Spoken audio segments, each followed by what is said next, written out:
dari SMA Negeri 1 Pedawa, Kabupaten Aceh Timur akan melaksanakan kegiatan praobservasi untuk aksi nyata modul 23, yaitu coaching untuk supervisi akademik.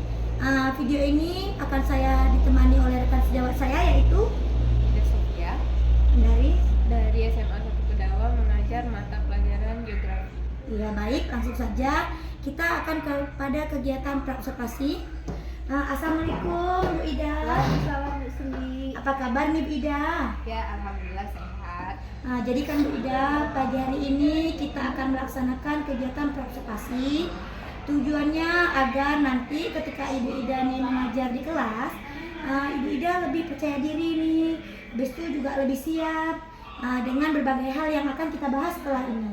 Bagaimana Bu Ida? Bersediakah saya melakukan beberapa pertanyaan mengajukan? Iya, bersedia Bu. Oh baik, terima kasih Bu Ida. Sebelumnya Bu Ida, kan nanti Bu Ida akan melakukan observasi. Apa nih tujuan pembelajaran Bu Ida?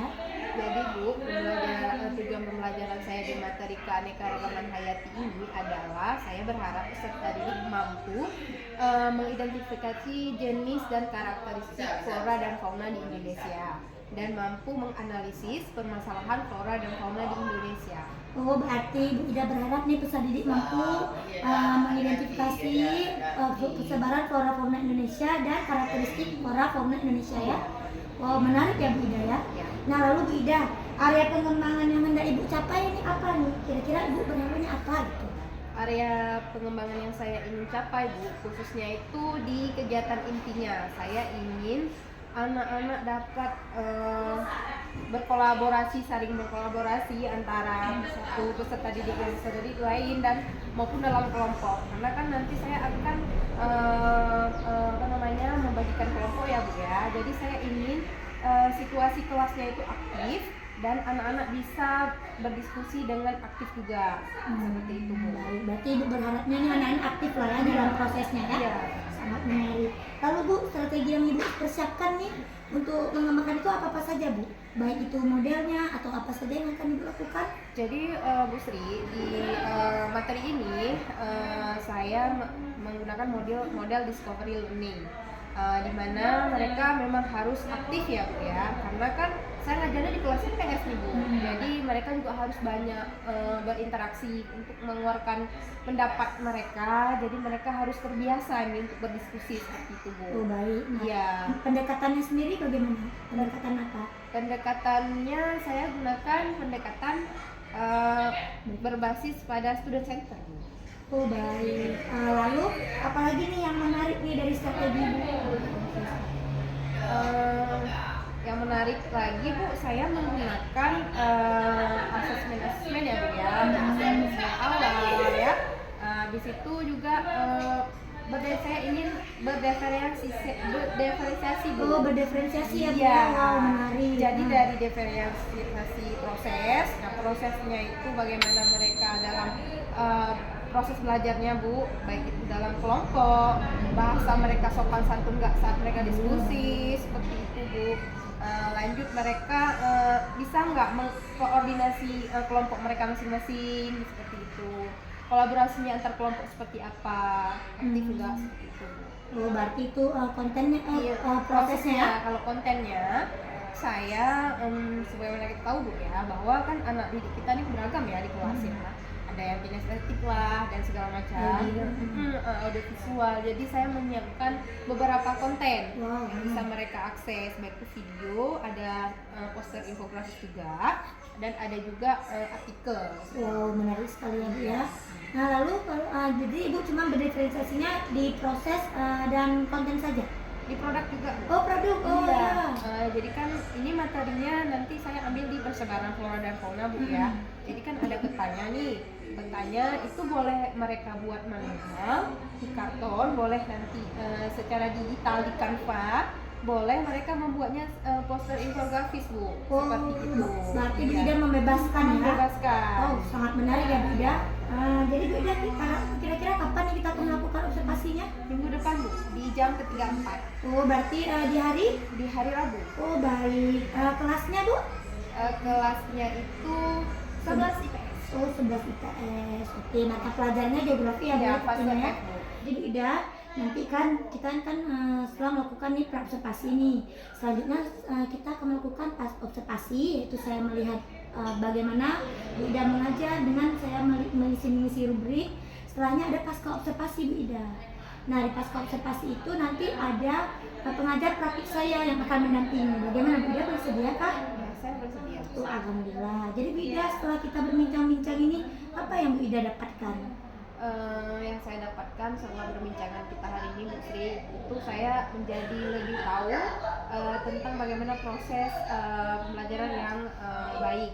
Setelah itu saya udah dapat nih Bu gambarannya apa yang nanti saya akan lakukan di kelas dan persiapan apa saja yang harus saya persiapkan saat nanti proses pembelajaran dinilai. Alhamdulillah, berarti saya langsung lebih tambah pencerahan ya Bu ya. Iya, Itulah saya bilang tujuan kita observasi ini, pra-observasi ini memang untuk biar Bu Ida ini lebih siap nih. Iya. Nah, saya kira sudah cukup nih Bu Ida untuk kegiatan pra-observasi saya. Semangat ya untuk melakukan observasi ya. Semangat. Ya, oke, saya tunggu ya. Iya, Semoga sehat. Oke, terima kasih Bu Ida. Terima kasih Bu Sri.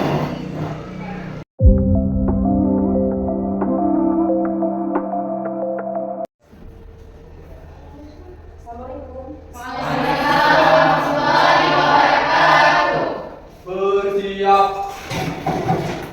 Berisalah.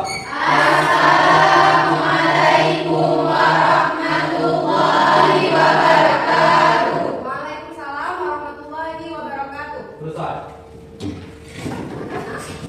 mulai pembelajaran. Sebelum cari dulu keberkahan, mari sama-sama kita berdoa. Silakan baris pimpin doa. Taqabbalallahu minna wa minkum.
informasi. Nah, untuk menyelesaikan permasalahan, selanjutnya baru kalian nanti mempresentasikan, ya, berdiskusikan dulu. Nah, berdiskusi antar kawan-kawan kelompok dan nanti baru presentasi per kelompok seperti itu ya. Nah, selanjutnya baru kita nanti akan menarik kesimpulan secara bersama-sama. Nah, yang paling penting adalah kita bekerja sama. Nah, selanjutnya penilaian yang Ibu lakukan hari ini adalah ada 3. Yang pertama sikap. Nah, bagaimana sikap anak-anak ini pada saat proses pembelajaran berlangsung ya. Selanjutnya pengetahuan. Ibu akan menilai pengetahuan anak-anak Ibu. Nah, selanjutnya baru Ibu akan menilai keterampilan di mana nanti akan Ibu nilai saat kalian presentasi ya. Seperti itu. Nah, jadi ini Ibu akan menampilkan sebuah video. Jadi anak-anak Ibu fokus untuk menyimak video ini dan boleh mencatat hal-hal yang penting.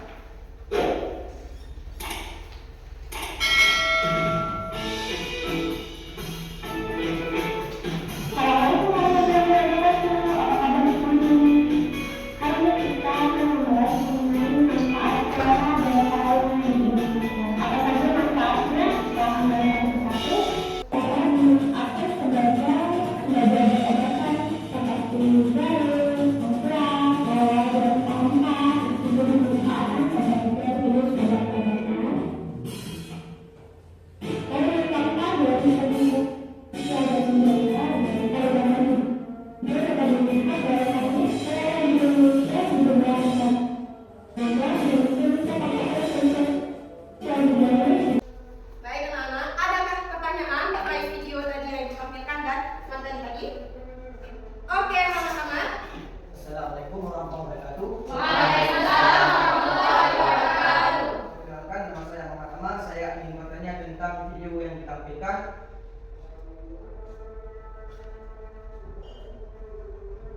Apakah flora dan fauna di Indonesia bisa beragam? Oke, apakah flora di Indonesia ini beragam atau tidak? Silakan, bagus sekali pertanyaan. Nah, ada anak-anak yang bisa menjawab? Oke, Safira.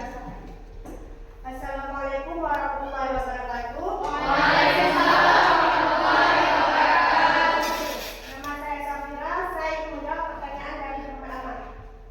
Karena salah satu penyebab keanekaragaman flora dan fauna di Indonesia adalah dengan iklim tropisnya dan curah hujan yang tinggi dan berlimpahnya sinar matahari, dan tidak heran banyak tumbuh-tumbuhan yang tumbuh di negara ini.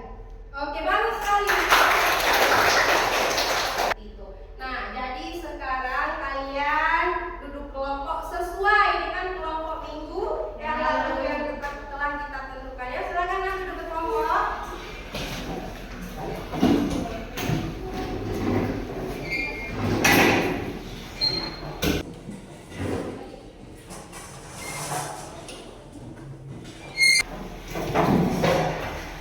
Sebelum kita belajar, itu mau kita fokus.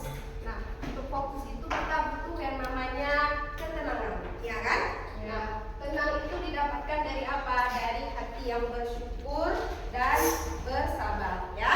Nah, kita akan melakukan relaksasi. Minta kalian duduk dengan tenang di posisi kalian yang paling nyaman, ya.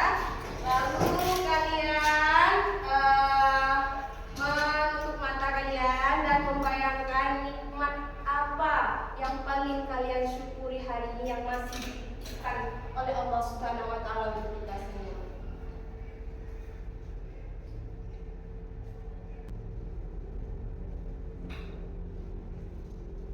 Oke, cukup ya. Nah, Ibu mau tanya dulu nih ya sama Nur Maulida. Nikmat apa yang Nur Maulida syukuri sampai hari ini?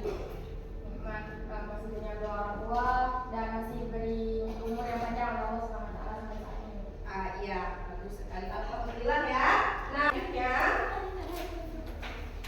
nah, Ibu akan memberikan kalian video. Berikut ini adalah kisah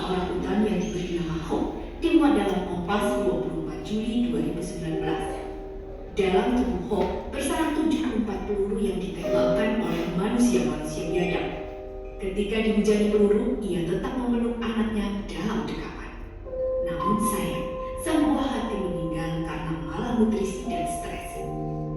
Jika melirik arsip Kompas, berita ancaman pembunuhan sudah menghantui sejak puluhan tahun lalu dan selalu ada setiap tahunnya. Pembunuhan tak terelakkan. Beberapa jenis satwa Indonesia telah menghilang hingga selamanya.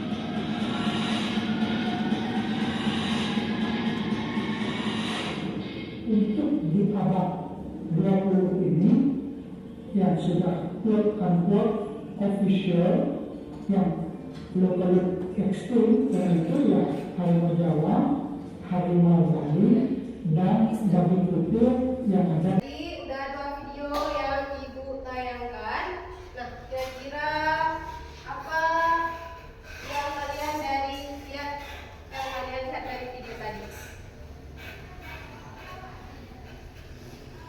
Banyaknya hewan yang hampir punah. Iya, banyaknya hewan yang hampir punah ya, terutama hewan-hewan langka ya. Makanya penting sekali untuk kita menjaga kelestarian flora dan fauna. Ada lagi yang mau menambahkan? Oke, kalau tidak kita akan gas ya atau LKPD yang diberikan.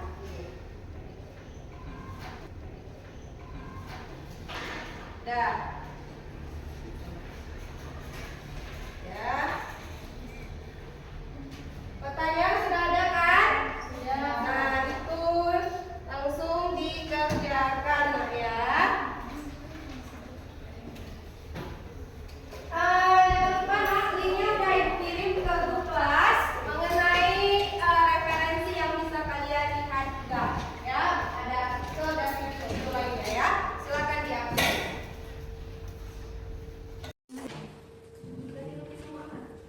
Ini hidungnya jangan dibuatkan ya.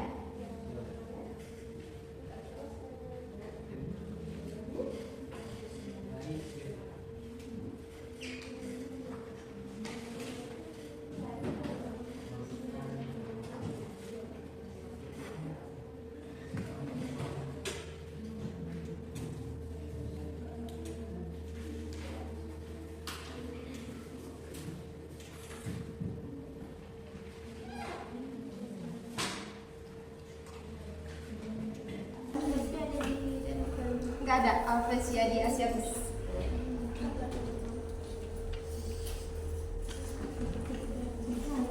Ini jangan depannya ya.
Asmaul Husna dan teman saya bernama Raisya, Mutia, dan Intan Nazira. Kami dari kelompok 1 ingin mempresentasikan hasil kerja kelompok kami tentang fauna asiatis.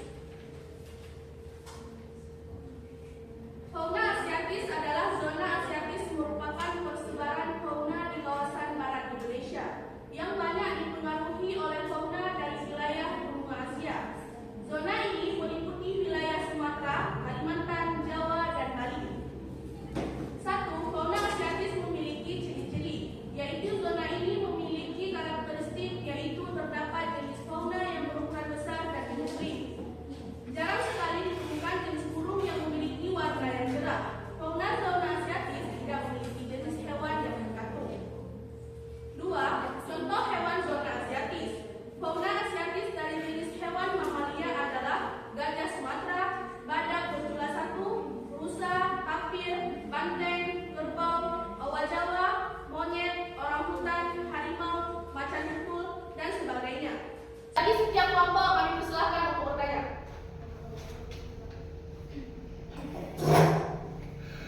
Assalamualaikum warahmatullahi wabarakatuh. Waalaikumsalam warahmatullahi wabarakatuh. Perkenalkan, nama saya Safira. Saya perwakilan dari kelompok 3 ingin bertanyakan kepada kelompok 1. Mengapa fauna di Indonesia bagian barat disebut tipe asiatis? Baik, terima kasih atas pertanyaannya. Sebelum kami menjawab pertanyaan dari Anda, izinkan kami untuk berdiskusi terlebih dahulu.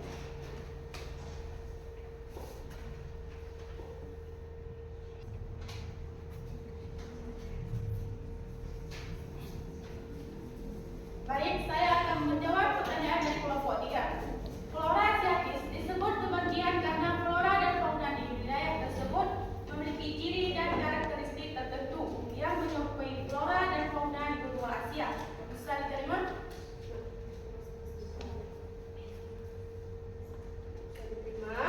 Bagaimana?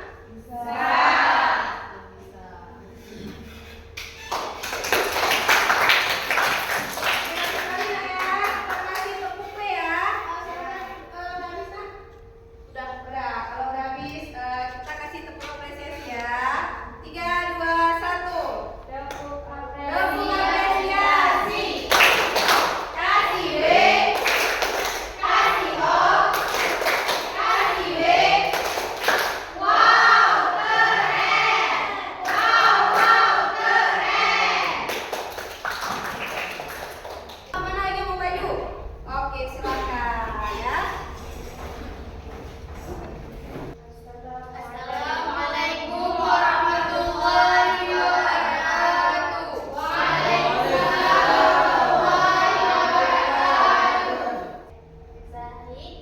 Baik, di sini saya akan memaparkan sedikit materi mengenai zona peralihan. Zona peralihan biasa juga disebut dengan zona tengah. Wilayahnya meliputi Indonesia bagian tengah, yaitu Sulawesi dan Kepulauan Nusa Tenggara. Disebut peralihan karena flora dan fauna pada wilayah ini adalah peralihan. Terdapat banyak hewan endemik yang hanya dapat ditemukan di wilayah Indonesia. Ada banyak fauna yang berada pada zona peralihan ini, contohnya seperti komodo dan babi rusa. Flora di daerah peralihan atau Wallacea. Kawasan Wallacea merujuk pada daerah peralihan atau bagian tengah di wilayah Indonesia, meliputi Pulau Sulawesi, Kepulauan Nusa Tenggara, Pulau Timur, dan Kepulauan Maluku. Yang ketiga, vegetasi hutan campuran di wilayah Maluku yang terdiri atas berbagai jenis rempah seperti kepala, jengking, kayu manis, kenari, kayu eboni, dan lontar sebagai tanaman khas di daerah ini. Sekian penjelasan dari saya. Jika ada pertanyaan, kami siapkan jawaban bukan harapan. Silakan bagi yang ingin bertanya. Apa ciri-ciri flora peralihan? Sekian, terima kasih. Terima kasih kepada kelompok 4 atas pertanyaannya. Sebelum menjawabnya, izinkan kami untuk mendiskusikannya terlebih dahulu.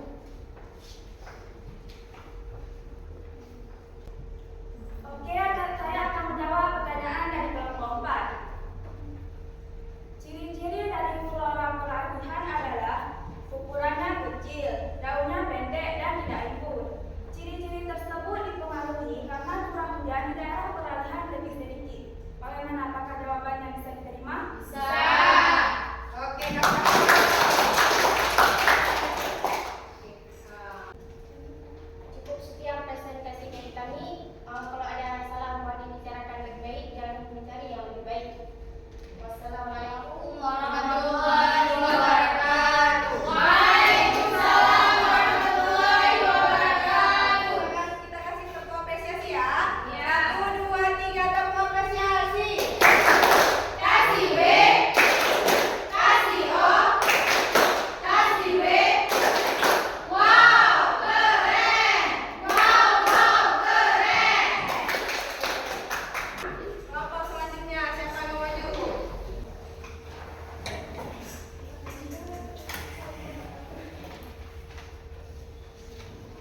Demikian dari kesimpulan saya, semoga bisa diterima. Oke, baik.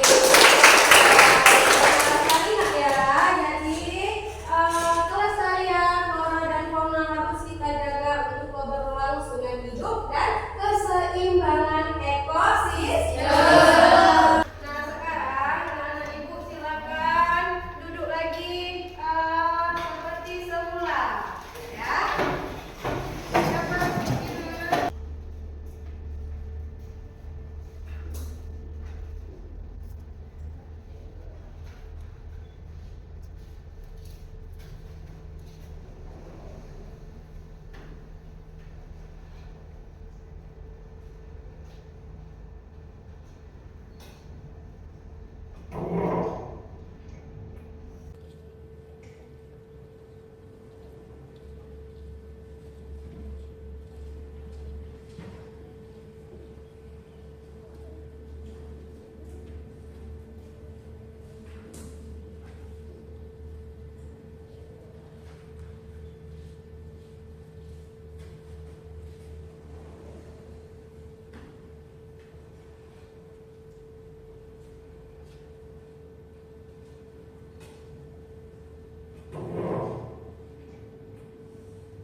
siap.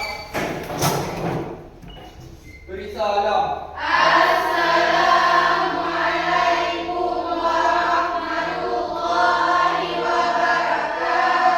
Waalaikumsalam warahmatullahi wabarakatuh. Selesai. Mana Bu Ida? Sehat? Alhamdulillah bisa sehat. Baik, Bu Ida. Hari ini seperti yang sebelumnya saya katakan, kemarin kan kita sudah melakukan percakapan praobservasi. Lalu Bu Ida sudah melakukan kegiatan observasi di kelas. Hari ini kita akan melakukan percakapan pasca observasi Bu Ida. Seperti yang saya janjikan di pertemuan sebelumnya itu, bahwasanya hari ini kita kedatangan pengajar praktik saya, Bu Ainul Mardiah, yang akan melihat bagaimana yang percakapan yang akan kita lakukan. Sebelumnya, izin Bu Ida, bolehkah direkam nih dan diawasi nih kita nih? Sama saya kiai. Kita Bu Ida kan saya mungkin akan menanyakan beberapa pertanyaan terkait dengan proses yang udah Ibu lakukan kemarin di kelas, dengan tujuan mengevaluasi sejauh mana sih proses pembelajaran yang Ibu lakukan. Apakah Ibu bersedia, Bu Ida? Ya, saya bersedia. Oke, alhamdulillah nih. Pertama-tama kan Bu Ida mau tanya nih, gimana nih perasaan Ibu nih terkait dengan proses pembelajaran yang sudah dilakukan di kelas nih? Perasaan saya alhamdulillah lega karena sudah melewati tahapan observasi. Senang juga tahu mana yang salah, mana yang harus diperbaiki dan dibenahi. Oke, alhamdulillah ya Bu Ida ya, udah lega lah karena sudah lepas ya beban sedikit ya. Lalu Bu Ida, bisa nih Bu Ida ceritakan kembali nih terkait proses pembelajaran yang Ibu lakukan. Namun apakah apa area yang Ibu harapkan tercapai saat kita praobservasi kemarin? Apakah areanya sudah tercapai yang Ibu inginkan? Terkait proses pembelajaran kemarin, saya inginnya berbasis kelompok ya Bu ya. Jadi learning center lah, jadi memang terpusat pada siswa. Jadi saya cuma sebagai fasilitator saja. Jadi saya memberi kelompok, ada kelompok kemarin ya, kelompok saya berharap mereka saling berkolaborasi dalam kerjasama, diskusi juga aktif seperti itu. Dan walaupun kan Ibu lihat sendiri kemarin ada ya yang malu-malu masih bertanya seperti itu waktu menjawab, masih ada yang kurang pede ya Bu ya. Mungkin itu yang harus dibenahi lagi seperti itu. Nah, biar lebih Jadi area pengembangan saya lebih ke keaktifan peserta didiknya, namanya kolaborasi mereka. Berarti sudah tercapai, namun belum maksimal, ya. Tapi udah lah, alhamdulillah ya. Lalu Bu Ida, pasti semua yang kita lakukan memiliki hambatan. Nah, Bu Ida sendiri, apa yang Bu Ida rasakan? Apa hambatan yang Ibu Ida lihat dari proses kemarin? Selain ada anak masih pasif ya Bu ya, juga saat menerapkan pelajaran diferensiasi ini, saya juga memiliki hambatan karena kan di satu kelas nggak semua pinter Bu, jadi ada kemampuan yang berbeda-beda. Nah, itulah Bu, jadi harus melakukan asesmen awal. Jadi untuk membentuk kelompok itu memang betul-betul sesuai kebutuhan mereka. Dan selanjutnya masalah waktu Bu Sri.